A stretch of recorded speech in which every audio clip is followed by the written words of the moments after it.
നമ്മൾ ഭാരതീയരാണ്. 3 മാർഗങ്ങളിലൂടെ ഈശ്വരനെ തേടാമെന്നും ആർഷഭാരതത്തിന്റെ ഹൈന്ദവ ആഴമുള്ള സംസ്കാരം നമ്മളെ പഠിപ്പിച്ചിട്ടുണ്ട്. 3 മാർഗങ്ങളിലൂടെ.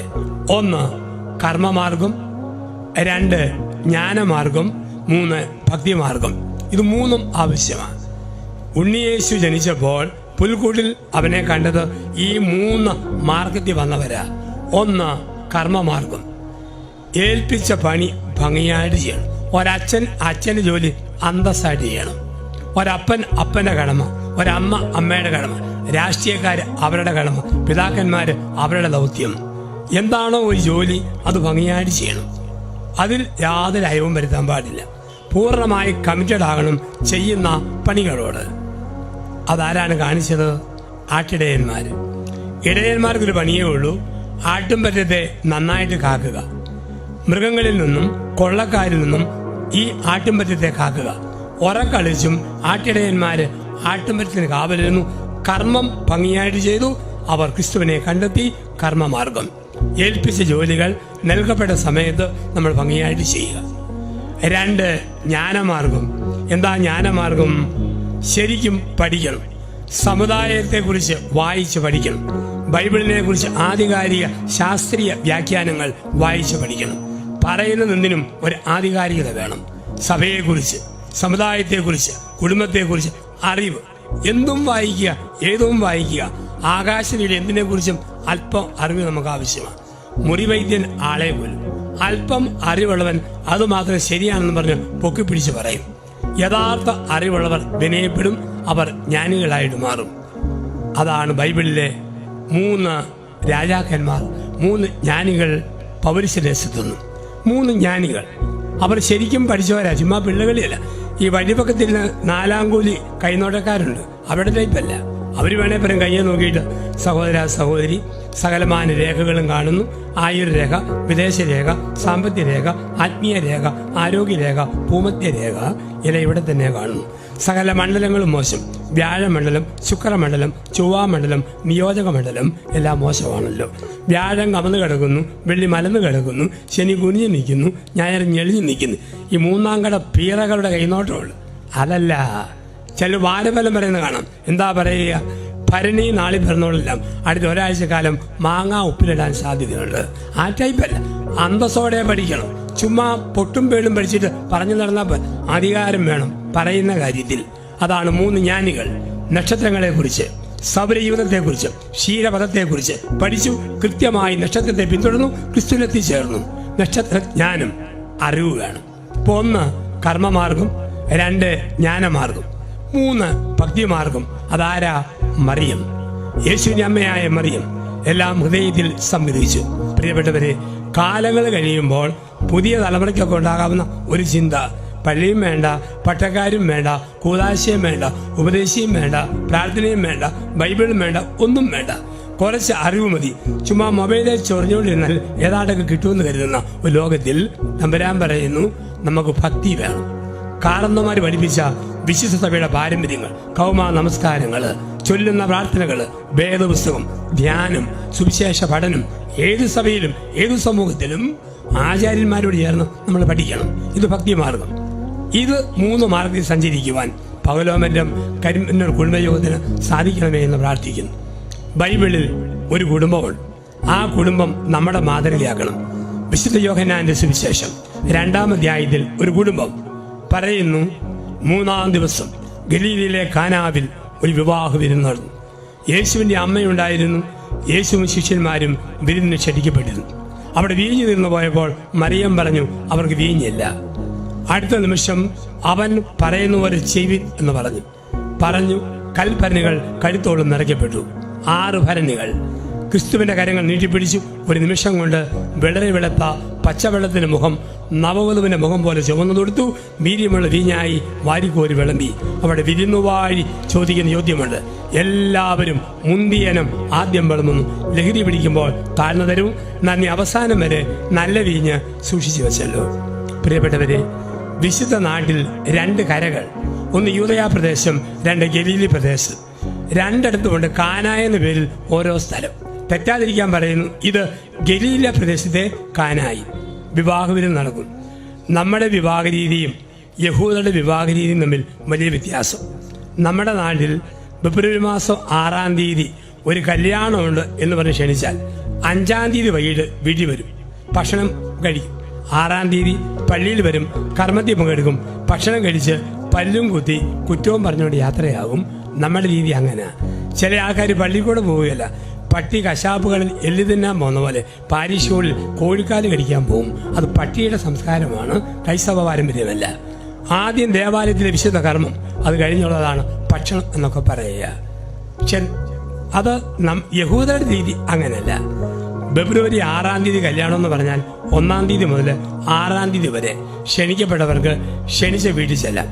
അങ്ങനെ ചെല്ലുമ്പോൾ കുടിക്കാൻ കൊടുക്കുന്ന പാനീയമാണ് വീഞ്ഞ്.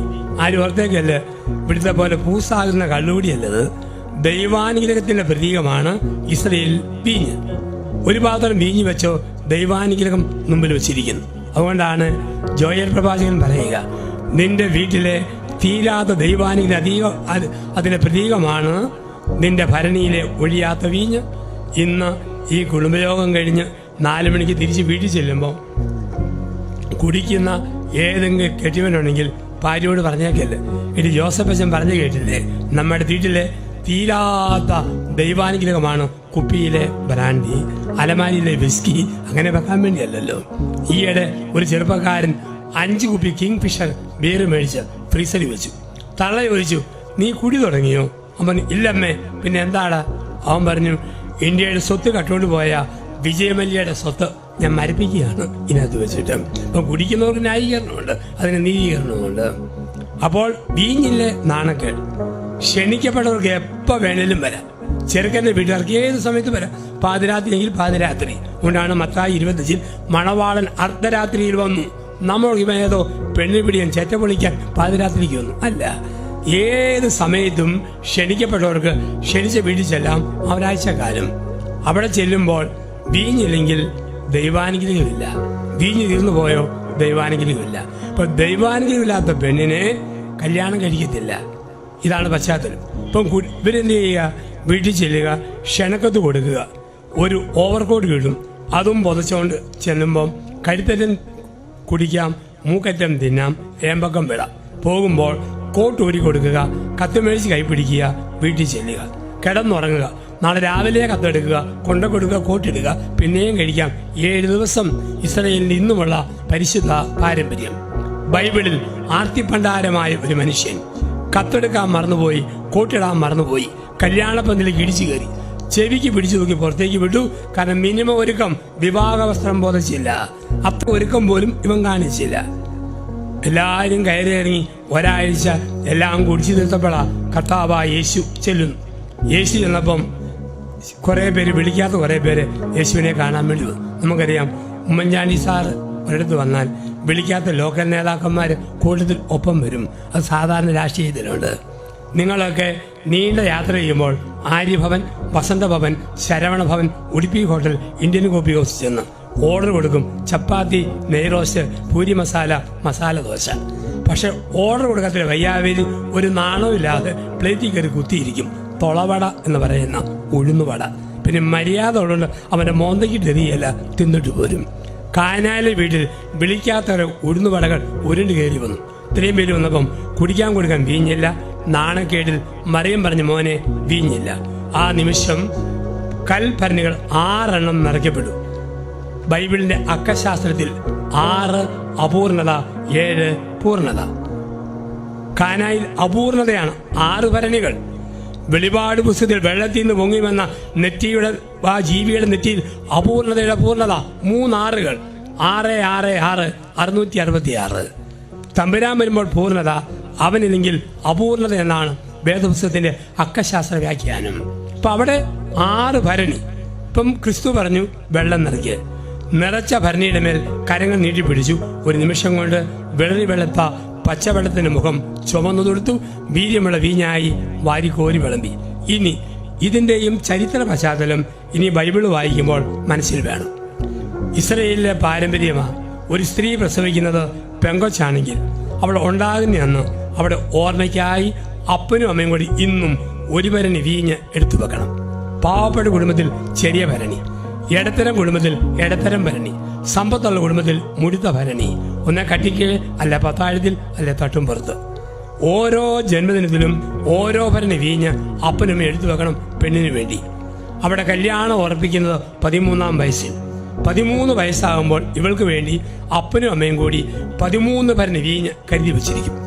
ഏറ്റവും വീര്യമുള്ളത് 1-ാം ജന്മദിനത്തിലെ പഴക്കമുള്ളത്, അതാണ് മുന്തിയനം. ആർക്ക് കൊടുക്കണം? ചെറുക്കൻ്റെ വീട്ടുകാർക്ക് കൊടുക്കണം. അത് തീർന്നോ? നാണക്കേട് തീർന്നുപോയി. മറിയം പ്രാർത്ഥിച്ചു, പുത്രൻ പ്രവർത്തിച്ചു. ഭരണികളിലെ വെള്ളം 13 വർഷം പഴക്കമുള്ള വീഞ്ഞിനേക്കാൾ വീര്യമുള്ളതായി മാറി. അത് കൊടുതിൽ വിരുന്നുവാഴി പറയുന്ന വാക്കുണ്ട്. എല്ലാവരും മുന്തിയനം ആദ്യം വിളമ്പുന്നു, പൂസായി കഴിയുമ്പോൾ താഴ്ന്ന തരവും. പക്ഷെ നീ നല്ല വീഞ്ഞ് അവസാനം വരെ സൂക്ഷിച്ചു വെച്ചല്ലോ. എല്ലാ ജീവിതാന്തസ്സിലും നല്ലത് ആദ്യം വിളമ്പും. ലഹരി പിടിക്കുമ്പോൾ മോശം. അച്ഛന്മാരെ കണ്ടിട്ടില്ലേ? പുത്തൻ അച്ഛന്മാര് പട്ടം കിട്ടി ആദ്യ കാലങ്ങളിൽ വിശുദ്ധ കുർബാന അർപ്പിക്കുന്ന കണ്ടാൽ തോന്നും ഈ അച്ഛനാണ് കുർബാന കണ്ടുപിടിച്ചയാള്. നീട്ടി കുറുക്കി പരത്തി ഏങ്ങലടിച്ച് നാടകം പോലെ ബലിയർപ്പിക്കുന്ന വൈദികരെ കണ്ടിട്ടുണ്ട്. ചില കൊച്ചച്ചന്മാരൊക്കെ ആശീർവാദം കൊടുക്കുന്ന കണ്ടാൽ കുരിശിന്റെ നീളം പരലോകം മുതൽ പാതാളം വരെയാണ്, നീണ്ട കുരിശ്. പക്ഷേ 15 വർഷം കഴിഞ്ഞ് അച്ഛൻ ആശീർവാദം കൊടുക്കുന്ന കണ്ടാൽ പൂച്ച മണ്ണ് മന്തിവല, ഇത്രയേ ഉള്ളൂ. വീര്യം പോയി, ലഹരി പോയി. ഇത് ദമ്പതിമാർക്കും. കല്യാണം കഴിഞ്ഞ ആദ്യ നാളുകളിൽ പൊന്നേ തേനെ ചക്കര മുത്തേ പാലേ വയമ്പേ. പക്ഷേ കുറേ നാൾ കഴിയുമ്പോഴത്തേക്കോ വീര്യം പോയി, ആ വീര്യം പോയി. കഴിഞ്ഞ 50 നോയമ്പിൽ ഒരു കത്തോലിക്ക പള്ളിയിൽ ഞാൻ ധ്യാനിപ്പിക്കുക. ഇപ്പം കത്തോലിക്ക സഭയിൽ 50 നോയമ്പിൽ ഒരു ഭക്തികർമ്മമുണ്ട്, കുരിശിൻ്റെ വഴി എന്നും പറഞ്ഞ്. ഞാൻ എൻ്റെ കൂട്ടുകാരൻ വീട്ടിൽ ചായ കുടിക്കാൻ പോയി. ചായ കുടിച്ചിട്ട് ഞാൻ തിരിച്ചു പോരുമ്പോൾ 60 വയസ്സുള്ള സ്ത്രീ വീർത്ത മുഖമായിട്ട് മുമ്പിൽ, 65കാരൻ കെട്ടിയവൻ വീർപ്പിച്ച മുഖമായിട്ട് പിമ്പിൽ. ഞാൻ ചോദിച്ചു, ചേട്ടാ 50 നോമ്പിലെ വെള്ളിയാഴ്ചയല്ലേ, കുരിശിൻ്റെ വഴിക്ക് പോകുന്നില്ലേ? ചേട്ടൻ പറഞ്ഞു, ആ വഴിക്ക് തന്നെ അച്ഛാ ഞാൻ പോയിക്കൊണ്ടിരിക്കുന്നത്. കുരിശ് മുമ്പിലും പോന്നു, കുരിശിൻ്റെ വഴിക്ക് ചേട്ടനും പോന്നു. ആദ്യം നന്നായി ആരംഭിച്ച് പിന്നീട് തണുത്തു പോകുന്ന മരിച്ചു പോകുന്ന കുടുംബ ജീവിതങ്ങളുണ്ട്. ക്രിസ്തു വരുമ്പോൾ വീര്യം കൂടും, അവനില്ലേ വീര്യമില്ല. വെള്ളത്തിൽ നിന്നും വീഞ്ഞിലേക്ക് വളരണോ? ക്രിസ്തു കൂടെ വരണം. വെള്ളം ഇഷ്ടം, വീഞ്ഞ് സ്നേഹം. വെള്ളം ഇഷ്ടം, സ്നേഹം വീഞ്ഞ്. നമുക്കറിയാം, ക്രിസ്തു ഉണ്ടോ വെള്ളം വീഞ്ഞാവും. ക്രിസ്തു ഉണ്ടോ അച്ഛൻ അൾത്താരി കുർബാന അർപ്പിക്കുമ്പോൾ വീഞ്ഞ് രക്തമാവും. ക്രിസ്തു വരുമ്പോൾ ഡെൻസിറ്റി വർദ്ധിക്കും, സാന്ദ്രത വർദ്ധിക്കും. ക്രിസ്തുവില്ലേ അൾത്താരിലെ രക്തം വെറും വീഞ്ഞ്, വീഞ്ഞ് വെറും വെള്ളം. ക്രിസ്തുവുള്ള ഒരു സ്ത്രീക്ക്, ഒരു ഭർത്താവിന് കുടുംബത്തിൽ തല തൂത്തുവാരുമ്പോഴും പാത്രം എടുക്കുമ്പോഴും പ്ലേറ്റ് തുടയ്ക്കുമ്പോഴും വീര്യം. എന്തിനും വീര്യം. ക്രിസ്തുവില്ലേ ഒരു വീര്യമില്ല. വീര്യമില്ലാത്ത പെണ്ണുങ്ങളെ കണ്ടിട്ടുണ്ട്, വീര്യമില്ലാത്ത ആണുങ്ങളെയും കണ്ടിട്ടുണ്ട്, ഒരു വീര്യമില്ല. ആന്റിയെ അങ്കിൾ എവിടെ പോയതാ? ആ എപ്പം വരുമെന്നറിയാമോ? ഓ ഈ കൂട്ടായിട്ട് വല്ല വീര്യം ചോർന്നു പോയി. വീര്യം ഇപ്പൊ കുടുംബത്തിൽ വീര്യമാണ്. അച്ഛന് സുവിശേഷ വില വീര്യമാണ്. പാസ്റ്ററിന് സുവിശേഷ വില വീര്യമുണ്ട്. പിതാവിന് ശുശ്രൂഷയിൽ വീര്യമുണ്ട്. വീര്യമുള്ളപ്പോഴാണ് ജനത്തെ നയിക്കാൻ പറ്റുക. ഇല്ല, തീർന്നു. നമ്മൾ 2 വാക്ക് ഇംഗ്ലീഷിൽ പറയും. ഒന്ന് ഫിനിഷ്, 2 കംപ്ലീറ്റ്. രണ്ടും വ്യത്യാസം. നല്ല പെണ്ണ് കിട്ടുന്ന ചെറുക്കന് അവന്റെ ജീവിതം കംപ്ലീറ്റ് ആയി. നല്ല പുരുഷനെ കിട്ടുന്ന പെണ്ണിന് അവരുടെ ജീവിതം കംപ്ലീറ്റ് ആയി. പക്ഷെ ഒരു മുതുപിശാച് വന്നു കയറിയോ ജീവിതം ഫിനിഷായി എന്നാണ് പറയുക. ഇപ്പം ഡെൻസിറ്റി വരുമ്പോൾ ജീവിതം കംപ്ലീറ്റ് ആവും, ഫിനിഷ് ആവുമല്ല. നമുക്ക് പരിചയമുള്ള 2 വാക്കാ. ഒന്ന് ജല്ലിക്കെട്ട്, 2 താലിക്കെട്ട്. രണ്ടും കേട്ട് പരിചയമുണ്ട്. ജല്ലിക്കെട്ട് തമിഴ്നാട്ടില്ല. മര്യാദയ്ക്ക് നിൽക്കുന്ന കാളയെ ഇളകാൻ വേണ്ടി അഴിച്ചു വിടുന്നത് ജല്ലിക്കെട്ട്. താലികെട്ടോ അഴിഞ്ഞു നടക്കുന്ന മൂരിയെ മര്യാദയ്ക്ക് പിടിച്ചു കെട്ടുന്നത് താലികെട്ട് എന്നാണ് പറയുക. ഇപ്പം ദൈവം ചേർത്ത് വെച്ചു, ഒരുമിച്ചാക്കി സ്നേഹത്തിന്റെ കൂടാരത്തിൽ ദൈവം ഒന്നിച്ച് പാർപ്പിച്ചു. ഈ സാന്ദ്രത വർദ്ധിക്കും. കല്യാണം കഴിഞ്ഞ ആദ്യ നാളുകളിൽ എല്ലാവർക്കും ഇഷ്ടമാണ്. സ്വർണത്തിന്റെ നിറക്കം, ബ്ലൗസിന്റെ മിനുക്കം, വയറിന്റെ ഷേപ്പ്, പല്ലിന്റെ നിരപ്പ്, മുടിയുടെ കറുപ്പ്, ഇതെല്ലാം ഭയങ്കര ഇഷ്ടം. പക്ഷെ 75-ാം വയസ്സിൽ മുടി നരയ്ക്കുമ്പോഴും പല്ല് പറിയുമ്പോഴും മോണ ഒട്ടുമ്പോഴും കൺപോളയിൽ പീളയടിയുമ്പോഴും ഇഷ്ടമല്ല. പിന്നെ സ്നേഹം. ഒരു ഹോട്ടലിൽ 80കാരൻ ഭർത്താവും 75കാരി ഭാര്യയും കൂടി ഒരുമിച്ചിരുന്ന് മിക്സഡ് ഫ്രൈഡ് റൈസും ചില്ലി ചിക്കനും കഴിക്കുന്നു. കുറെ കോളേജ് പിള്ളേർ ഇടിച്ചു കയറി. അവർ 2 റൗണ്ട് കഴിച്ചിട്ടും ഈ അങ്കിളും ആന്റിയും തീരുന്നില്ല. അപ്പം അവർ നോക്കുമ്പോൾ ആദ്യം അങ്കിള് കഴിക്കും, പ്ലേറ്റ് പൊക്കി കൊടുക്കും, ആന്റി കഴിക്കും. ആന്റി കഴിക്കും, പ്ലേറ്റ് തള്ളി കൊടുക്കും, അങ്കിള് കഴിക്കും. അങ്കിള് കഴിക്കും, പ്ലേറ്റ് ഉന്തി കൊടുക്കും, ആന്റി കഴിക്കും. ആന്റി കഴിക്കും, അത് നിരത്തി കൊടുക്കും, പിന്നെയും അങ്കിള് കഴിക്കും. പിള്ളേർ പറഞ്ഞു, അങ്കിൾ ആന്റി പൈസ ഇല്ലാത്തതുകൊണ്ടല്ലേ പിടിച്ച് കഴിക്കുന്നത്. ഞങ്ങളുടെ വക ഒരു മിക്സഡ് റൈസും ചില്ലി ചിക്കനും സ്പോൺസർ ചെയ്യുന്നു. ഉടനെ അപ്പം പറഞ്ഞു, വേണ്ട, ഞങ്ങളെ ശല്യപ്പെടുത്തരുത്. അതെന്താ? ഞങ്ങളെ ഷെയർ ചെയ്യുകയാണ്, ഞങ്ങളെ ശല്യപ്പെടുത്തരുത്. എന്താ ഷെയർ ചെയ്യുന്നത്? ഞങ്ങളുടെ പല്ല്, അതാണ് ഷെയർ ചെയ്യുക. ആദ്യം അങ്കിള് കഴിക്കും, പിന്നെ ആന്റിക്ക് കൊടുക്കും, ആന്റി കഴിക്കും, അങ്കിളിന് കൊടുക്കും. ഇതാണ് ഇഷ്ടം, സ്നേഹം എന്ന് പറയുക. അപ്പം അവൻ വരുമ്പോൾ ഡെൻസിറ്റി വർദ്ധിക്കും, ഇഷ്ടം മാറും, അത് സ്നേഹമായിട്ട് മാറും. അങ്ങനെ മാറുന്ന ദാമ്പത്യം ഉണ്ടാകും. കുടുംബത്തിൽ 3 തലങ്ങളെ ചിന്തിക്കുക. 1 ഭാര്യാഭർത്തൃ ബന്ധം, 2 മക്കൾ മാതാപിതാക്കൾ ബന്ധം, 3 സഭയുമായുള്ള ബന്ധം. ആ 3 തലങ്ങളിൽ നമ്മുടെ കുടുംബങ്ങൾ വളരണം. പകലോമറ്റം കരിമന്നൂർ കുടുംബങ്ങൾ ഒരുമിച്ച് കൂടുമ്പോൾ ഈ 3 തലങ്ങളിൽ വളരുവാനുള്ള തീരുമാനം പുതുവർഷത്തിലെ ഈ ജനുവരിയുടെ ഈ സെക്കൻഡ് സാറ്റർഡേയിൽ നമ്മൾ തീരുമാനിക്കണം. 1 ഭാര്യാഭർത്തൃ ബന്ധം. എന്താ ഭാര്യാഭർത്തൃ ബന്ധം? കുടുംബത്തിൽ എപ്പോഴും ഒരു സന്തോഷവും സമാധാനവും നിങ്ങൾക്കിടയിൽ ഉണ്ടാകണം. അതുകൊണ്ടാണ് പറയുക, മക്കൾ കാണുന്നത് അടുത്തിരുന്ന് മിണ്ടുന്ന, കൊച്ചുവർത്താനം പറയുന്ന, ചിരിച്ചു കളിക്കുന്ന ഭർത്താവിനെയും ഭാര്യയും നിങ്ങളുടെ മക്കൾ കാണണം. നിങ്ങളുടെ മക്കൾ കാണണം. ഒരുമിച്ചിരുന്ന് വർത്താനം പറിച്ചില്ല. ഒരു സ്ത്രീ പറഞ്ഞ, എൻ്റെ അച്ഛ എനിക്ക് എന്നെ കെട്ടിയവനെ കാണുമ്പോൾ ഒരു തൊഴി കൊടുക്കാനാണ് തോന്നുന്നു. അതെന്നാടി? ആദ്യ രാത്രി 12 മണിക്ക് പുതപ്പിന് കീഴെ ചൂട് ഒഴിച്ച് കിടക്കുക, മുട്ടി ഒരുമി. 12 മണിക്ക് ഞാൻ ചാടി എന്നിട്ട് ചോദിക്കുക, ഡെൻമാർക്കിന്റെ തലസ്ഥാനം ഏതാടിയെന്ന്. ഇതെന്നാ വെച്ചാ ഭൂമിശാസ്ത്രം പഠിക്കാനാണോ ഇയാളിനെ കെട്ടിക്കൊണ്ട് വന്നത്? ഞാൻ ചിന്തിയെന്നെ അങ്ങനെ ചോദിച്ചത്.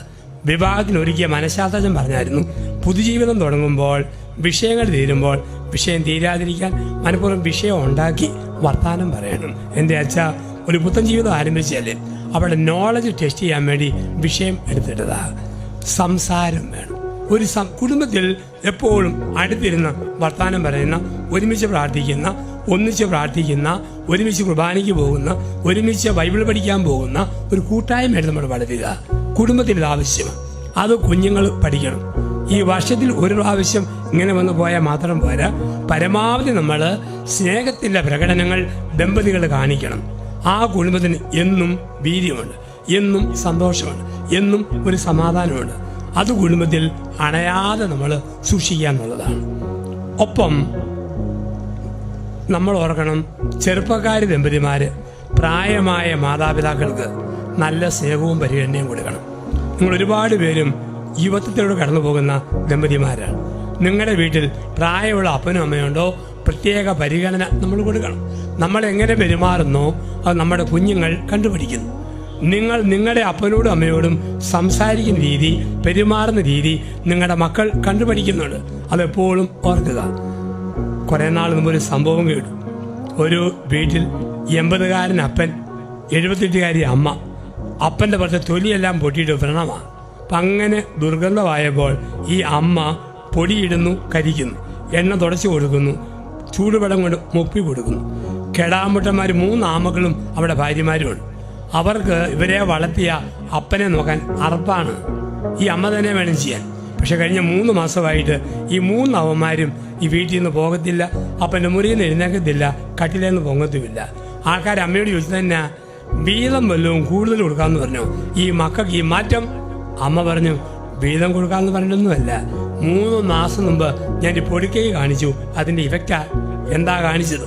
3 മാസം മുമ്പ് ഈ അപ്പനെ നോക്കാനായി സുന്ദരിയായ ഒരു ഹോം നേഴ്സിനെ കൊണ്ടുവന്ന് നിർത്തിയതാ. പിന്നെ ഇവന്മാർ മുറിയിൽ നിന്ന് പോകത്തുമില്ല, കട്ടിലേന്ന് പൊങ്ങത്തുമില്ല, ഇവിടെ എഴുന്നേക്കത്തുമില്ല. അപ്പനെ കുളിപ്പിക്കുന്നവരെ ഒരു ഹോം നേഴ്സിന്റെ സാന്നിധ്യം വേണം, ഒരു ബോണസ് പോയിന്റ് ആയിട്ട്. അവിടെയാണ് പറയുക, പ്രായമായ മാതാപിതാക്കളെ ബഹുമാനിക്കണം. ഒന്നുമില്ലേ, രോഗാവസ്ഥയിൽ അപ്പനും അമ്മയും കിടപ്പുണ്ടോ? നിങ്ങളുടെ അപ്പനും അമ്മയും പ്രായമായി കിടപ്പുണ്ടോ? ഇടയ്ക്കിടയ്ക്ക് അച്ഛന്മാരെ വിളിച്ച് വീട്ടിൽ കൊണ്ടുചെല്ലണം. നമ്മുടെ ഗ്രൂപ്പിൽ പ്രാർത്ഥിക്കുന്നവരെ കൊണ്ടുചെന്ന് അടുത്ത് ചെന്ന് പ്രാർത്ഥിപ്പിക്കണം. അവർക്ക് തോന്നണം, ഇന്നും സമൂഹത്തിന്റെ ഭാഗമാ, ഞങ്ങൾക്കൊരു വിലയുണ്ട്. അപ്പൻ്റെ കണ്ണ് കാണുകയെന്നും പറഞ്ഞ് ദൂരക്കൂടെ പോവുകയല്ല, അപ്പന് തൊടാവുന്ന ദൂരത്തിൽ ഇരുന്ന് കൊടുക്കണം. അമ്മയുടെ ചെവി കേൾക്കുകയല്ലേ, തൊണ്ട പൊട്ടുന്ന വർത്താനം പറഞ്ഞു. ഒന്നുമില്ല, മൂളി കേൾക്കണം. കാരണന്മാർക്ക് ഏറ്റവും ഇഷ്ടമാണ് മക്കള് മൂളി മൂളി കേൾക്കുന്നത്. നീ കേൾക്കുന്നുണ്ടോടാ, നീ കേൾക്കുന്നുണ്ടോടി ചോദിക്കുന്നേക്കാം. മൂളി കേൾക്കണം. ചില മക്കളും മറ്റും മൂളുന്നത് കേട്ടാൽ പൊമറേനിയും പറ്റി കുറയ്ക്കുന്ന പോലെ ചില ആൾക്കാരുടെ മൂളിച്ച ഓ യാ. ഒരു മകൻ ജർമ്മനിയിൽ നിന്ന് വന്നു, 4 വർഷം കൂടി. പ്രായമായ അമ്മയ്ക്ക് വയസ്സ് 85. അമ്മ പറഞ്ഞു, മോനെ പിത്തം കഫം ചുമ കൊര, അമ്മയ്ക്ക് വല്ലാത്ത ക്ഷീണം. അമ്മ പറഞ്ഞു യാ. ഏമതാമ്മ അങ്ങനെയൊക്കെ അമ്മയ്ക്ക് ചൊറിഞ്ഞു കയറുക. അമ്മ പറഞ്ഞു, മോനെ മാസം കാഴ്ചയാനാ കുഴമ്പ് ഗുളിക മരുന്ന് 850 രൂപ മാസമാകും. ഞാൻ തരുന്നുണ്ടല്ലോ. പിന്നെയും അമ്മ പറഞ്ഞു, മോനെ അതൊക്കെ പോട്ടെ, അമ്മയുടെ മുണ്ടും ചട്ടയും കവണിയും കഴിഞ്ഞ ആഴ്ച ഒരു എലി വെട്ടി. റിയലി ഒന്നുമല്ല മോനെ, പഴയ പെരേലിയാ അത് വെട്ടി ദൂരെ കളഞ്ഞത്. അടുത്തിരിക്കണം, മൂളി കേൾക്കണം. അവർക്ക് തോന്നണം വിലയുണ്ട്, ഞങ്ങൾക്ക് ഈ കുടുംബത്തിൽ വിലയുണ്ട്. നമ്മൾ എങ്ങനെ പെരുമാറുന്നോ അത് മക്കൾ കണ്ടുപിടിക്കുമല്ലോ. ഒരു 75 വയസ്സുള്ള അപ്പൻ ചാരികസേരെ കാലും നീട്ടി പത്രം വായിക്കുന്നു. പത്രം വായിച്ചപ്പോൾ 6 വയസ്സുള്ള പേരക്കുട്ടി പറഞ്ഞു, വല്യപ്പ കണ്ണാടി ഊരിയിട്ട് കണ്ണൊന്നടയ്ക്കാവോ? വല്യപ്പൻ ചോദിച്ചു, കളിക്കാനാണോ? കണ്ണടച്ചാൽ പറയാം. വല്യപ്പൻ പറഞ്ഞു, പത്രവാന കഴിക്കടാ, കണ്ണടയ്ക്കാം. പത്രം വായിച്ചു. ഇനി വാടാ കളിക്കാം. അടുത്ത് ചെന്നു, കണ്ണെ പിടിച്ചു നോക്കി. ശരിക്കും അടഞ്ഞല്ലേ? അടഞ്ഞു. ഇനി ഞങ്ങളുടെ ഈ വീട്ടിൽ സമാധാനമായെന്നാ തോന്നുന്നത്. അതെന്നാടാ? എന്നും കിടക്കാൻ നേരത്ത് മമ്മി ഡാഡിയോട് പറയുന്നേക്കാം, വല്യപ്പൻ്റെ കണ്ണടഞ്ഞാലേ ഈ വീട്ടിൽ സമാധാനം ഉണ്ടാവൂ. നമ്മളെങ്ങനെ പെരുമാറുന്നോ മക്കൾ കണ്ടുപിടിക്കുന്നു. പണ്ട് നമ്മുടെ വീട്ടിൽ എല്ലാവരും ഒരുമിപ്പിക്കുന്ന ഒരുപാട് ഘടകങ്ങൾ. ഉദാഹരണം, ഒരു കറുത്ത ലാൻഡ് ഫോൺ. അത് കറകറാന്നടിക്കുമ്പം അപ്പൻ ഓടി വരും, എനിക്കുള്ളതാന്നോർത്ത്. അമ്മയും ഓടി വരും, അമ്മയ്ക്കാന്നോർത്ത്. മക്കളും ഓടി വരും, പിള്ളേരും ഓടി വരും, എന്താ നടക്കുന്നതെന്ന് കാണാനായിട്ട്. ഇന്ന് എല്ലാവർക്കും ഓരോ കഷ്ണം പോലെ മൊബൈൽ ഫോൺ. അപ്പന് ഫോൺ വന്നു, മുറിയിലോട്ട് പോയി. അമ്മയ്ക്ക് ഫോൺ വന്നു, അടുക്കളയിലോട്ട് പോയി. മോന് ഫോൺ വന്നു, തോട്ടത്തിലേക്ക് പോയി. മരുമോക്ക് ഫോൺ വന്നു, മുറ്റത്തേക്ക് പോയി. പിള്ളേർ എങ്ങോട്ട് പോകണമെന്നറിയാതെ നോക്കി നിൽക്കുന്ന കുടുംബങ്ങൾ. പണ്ട് വീടിന് നല്ല തിണ്ണയുണ്ടായിരുന്നു, വലിയ വരാന്ത. പ്രായമുള്ള വല്യപ്പനും വല്യമ്മയും വർത്താനം പറയുമ്പം മക്കളും കൊച്ചുമക്കളും ബൈബിള് ചരിത്രവും അബ്രഹാമിന്റെ ചരിത്രവും പൂർവ്വതാക്കന്മാരുടെ ചരിത്രവും അവിടെ ഇരുന്ന് കേട്ടുപഠിക്കുന്ന വരാന്ത ഉണ്ടായിരുന്നു. ആ വരാന്തയിൽ തറമക്കാർ വരുമ്പം ഭക്ഷണം കഴിക്കും. ചില പാടത്ത് പണിയുന്ന പണിക്കാരും ആ തിണ്ണയിലിരുന്ന് ഭക്ഷണം കഴിക്കും. ചൂടുള്ള മാർച്ച് മാസത്തിന്റെ സന്ധ്യകളിൽ എല്ലാവരും ഒരുമിച്ചിരിക്കും. അപ്പൻ പാള കൊണ്ട് വീശും, അമ്മ മനോരമ കൊണ്ട് വീശും, മക്കൾ കൈകൊണ്ട് വീശും, കോഴിപ്പട ചിറകൊണ്ട് വീശും, പട്ടിയും പൂച്ചി അപ്പുറത്തും ഇപ്പുറത്തും കിടക്കും. യൂണിറ്റി. ഇന്നിത് വല്ലതും ഉണ്ടോ? ഇന്ന് വരാന്ത ഉണ്ടേ തന്നെ ഉണ്ടാക്കിയിട്ട് ഗ്രില്ല് വെച്ച് മൊത്തം കൊട്ടി അടയ്ക്കും. എന്നിട്ട് അതിൻ്റെ പുറത്തൊരു ബോർഡ് വെക്കും, ഇംഗ്ലീഷിൽ വരാന്ത. അത് വേണമെങ്കിൽ നമുക്ക് വരണ്ട എന്നൂടെ വായിക്കാൻ പറ്റും. കാരണം ആരും വരണ്ട ഇവിടെ. ഇവിടെ ഞങ്ങളുടെ സൗകര്യം, ഞങ്ങളുടെ ലോകം. ഇപ്പം ദൈവം തന്ന ഒരു കുടുംബം, അത് സ്നേഹത്തിൻ്റെ കുടുംബം, മക്കളും മാതാപിതാക്കളും ഒരുമിച്ചിരിക്കുന്ന കുടുംബം. അപ്പോൾ ഈ കൂട്ടത്തിൽ മക്കളും ഒരു കാര്യം ഓർക്കണം. തമിഴൻ്റെ ബൈബിളാണ് തിരുക്കുറൾ. തിരുക്കുറൾ എന്ന് പറഞ്ഞാൽ ഷോർട്ട് സ്ലോഗൻസ്, ചെറിയ ശ്ലോകങ്ങൾ. അതിൽ തിരുവെള്ളാവൂർ തിരുക്കുറളിൽ ചോദിക്കുന്ന ഒരു ചോദ്യമുണ്ട്. ആ ചോദ്യം ഇതാണ്: ഭൂമിയിൽ ഏറ്റവും ഭാഗ്യമുള്ള അപ്പനാര്, അമ്മയാര്? ഈ ഭൂമിയിൽ ഏറ്റവും ഭാഗ്യമുള്ള അപ്പനാര്, അമ്മയാര്? ഉത്തരം: നല്ല ശമ്പളവും സൽപ്പേരുമുള്ള മക്കളെ ലഭിക്കുന്ന അപ്പനും അമ്മയുമാണ്. 2, വാർദ്ധക്യത്തിൽ മക്കളാൽ സംരക്ഷിക്കപ്പെടുന്ന മാതാപിതാക്കളാണ്. കുടുംബ പാരമ്പര്യം കളയാതെ സൂക്ഷിക്കുന്ന മക്കളുള്ള ഗ്രാൻഡ് പേരൻസ് ആണ്. തിരുക്കുറൾ പറയും, തിരുവെള്ളാവൂർ തിരുക്കുറളിൽ പറയും, ഇതൊന്നുമല്ല, ഏറ്റവും ഭാഗ്യമുള്ള അപ്പൻ അമ്മ ആരെന്ന് ചോദിച്ചാൽ മക്കളെ നോക്കി നാട്ടുകാർ അപ്പനോടും അമ്മയോടും ചോദിക്കണം, ഈ ടൈപ്പ് മക്കളെ ലഭിക്കാൻ നിങ്ങൾ ഏത് ദൈവത്തോടാ പ്രാർത്ഥിച്ചത്? ഇങ്ങനെയുള്ള മോനെ ലഭിക്കാൻ, മോളെ ലഭിക്കാൻ നിങ്ങൾ ഏത് ദൈവത്തോടാ പ്രാർത്ഥിച്ചത്? ആ ചോദ്യം കേൾക്കുന്ന അപ്പനും അമ്മയും മക്കളെ പ്രതി ആനന്ദിക്കും. ഇന്ന് പകലോമറ്റും കരിമ്പന്നൂർ കുടുംബയോഗത്തിൻ്റെ നമ്മുടെ ഒരുമിച്ചുള്ള ഒരു ഒത്തുവരവിൻ്റെ ഈ ദിവസത്തിൽ ഒരു ആത്മശോധന കുടുംബത്തിൽ. ഒരു മാതൃകാ ഭർത്താവാണോ ഞാൻ? മാതൃകാ ഭാര്യയാണോ ഞാൻ? കുഞ്ഞുങ്ങൾക്ക് മാതൃക കൊടുക്കുന്നുണ്ടോ? മക്കൾ ഓർക്കണം, അപ്പനോടും അമ്മയോടുള്ള എൻ്റെ പെരുമാറ്റം എവിടെ, രീതി എവിടെ? ഒപ്പം നമ്മളുടേതായ സഭയുമായുള്ള ബന്ധം. എൻ്റെ സഭയോട് ചേർന്ന് നിൽക്കണം, എൻ്റെ വിശുദ്ധ സഭയോട് ഞാൻ ചേർന്ന് നിൽക്കണം. കൂതാശകൾ, പ്രാർത്ഥനാ ജീവിതങ്ങൾ, അതില്ലാത്ത സമൂഹങ്ങളിൽ ബൈബിൾ പഠനങ്ങൾ, ആരാധനാ രീതികൾ, അതിനോടൊക്കെ വിശ്വസ്തത പാലിക്കുന്ന ഒരു സമൂഹമായിട്ട് നമ്മൾ ചേർന്ന് നിൽക്കണം. ഒപ്പം ആ ഭാഗമാണ് പാവങ്ങളെ സഹായിക്കുക. ഒരുപക്ഷെ നമ്മൾ ഇങ്ങനെയുള്ള കുടുംബയോഗം വിളിക്കുമ്പം ചിലയിടത്തെല്ലാം അപകടം, ഒരുമാതിരി അഷ്ടസും പാരമ്പര്യവും സ്റ്റാൻഡേർഡും പണമുള്ളവരൊക്കെ ഈ മീറ്റിങ്ങിന് വരും. ഒരു കൂട്ടം അപകൃതരായ കുറേ പേര് കുടുംബത്തിൽപ്പെട്ടവർക്ക് ഇവിടെ മുഖം കാണിക്കാൻ പറ്റാതെ നാണിച്ച് മാറിയിരിക്കും. ഒപ്പം എത്താൻ പറ്റുന്നില്ല, അങ്ങനെ മാറി നിൽക്കുന്നവരുമുണ്ട്. അങ്ങനെയുള്ളപ്പം നമ്മൾ ചെയ്യേണ്ട ഒരു കാര്യം, സ്വത്തിൻ്റെ അംശം കുടുംബത്തിലെ ഇല്ലാത്തവരുമായി നമ്മൾ പങ്കുവെക്കണം. നമ്മുടെ കുടുംബത്തിൽപ്പെട്ട പഠിക്കാൻ പറ്റാത്ത ആൾക്കാർക്ക് സമ്പത്ത് കൊടുത്ത് പൈസയുള്ളവർ സഹായിക്കണം. മുഖം നഷ്ടപ്പെട്ടവർക്ക് ബലവും മുഖവും നൽകി കൈപിടിച്ച് നമ്മുടെ കൂട്ടായ്മയുടെ മുഖ്യധാരയിലേക്ക് അവരെ കൊണ്ടുവരണം. ഇത്രയും വലിയ ആൾക്കൂട്ടം ഉണ്ടല്ലോ എന്നോർത്ത് അഭിമാനിക്കുകയല്ല. നമ്മുടെ കുടുംബത്തിൽപ്പെട്ട ഏറ്റവും പാവപ്പെട്ട ആരെങ്കിലും എത്താതുണ്ടോ അവരെയും കൂടെ നമ്മൾ കൊണ്ടുവരിക. അങ്ങനെ കൊണ്ടുവന്ന് കുടുംബയോഗത്തെ പൂർണ്ണമാക്കുക. ദൈവാനുഗ്രഹമുള്ള കുടുംബമായിട്ട് നമ്മൾ ജീവിക്കുക. സ്വർഗത്തിലേക്കുള്ള വിസ പാവങ്ങളോട് കാണിക്കുന്ന കരുണയാണ്. സ്വർഗത്തിലേക്കുള്ള വിസ പാവങ്ങളോട് കാണിക്കുന്ന കരുണയാണ്. മത്തായി സുവിശേഷം 10:42. ചെറിയവരിൽ ഒരുവന് ഒരു പാത്രം പച്ചവെള്ളം കൊടുത്തപ്പോൾ എനിക്കതിനെയാണ് ചെയ്ത്. അങ്ങനെ പാവങ്ങളെ സഹായിച്ച്, കുടുംബ യൂണിറ്റിലെ പാവങ്ങളോട് കരുണ കാണിച്ച്, എൻ്റെ സഭയെ സ്നേഹിച്ച്, ദേവാലയത്തെ സ്നേഹിച്ച്, കൂദാശികളെ സ്നേഹിച്ച്, പട്ടക്കാരെയും മേൽപ്പെട്ടക്കാരെയും നമ്മളെ വചനം പഠിപ്പിക്കുന്ന ഉപദേശകരെയും ഒക്കെ ആദരിച്ചും ബഹുമാനിച്ചും നല്ല ഭർത്താവായി, നല്ല ഭാര്യയായി, നല്ല പിതാവായി, നല്ല മാതാവായി, നല്ല മക്കളായി ജീവിക്കുവാൻ. അങ്ങനെ കാനായിലെ വിവാഹ വിരുന്നിൽ യേശു കാണിച്ച വലിയ അത്ഭുതം ഒരു കുടുംബത്തെ ബലപ്പെടുത്തി അതനുഭവിക്കാൻ നമുക്കും ഭാഗ്യമുണ്ടാകട്ടെ. ഭൂമിയിൽ ത്രിത്വത്തിൻ്റെ പതിപ്പായ കുടുംബമായി നമ്മുടെ കുടുംബം മാറട്ടെ. ആ ഭാഗ്യത്തിൽ ജീവിക്കുവാൻ നമുക്ക് പ്രാർത്ഥിക്കാം. നല്ലവനായ ക്രിസ്തു നമ്മെ ഓരോരുത്തരെയും അനുഗ്രഹിക്കട്ടെ. വന്നവനും വീണ്ടും വരുവാനുള്ളവനുമായ ക്രിസ്തുവിൻ്റെ നാമത്തിൽ ആമേൻ.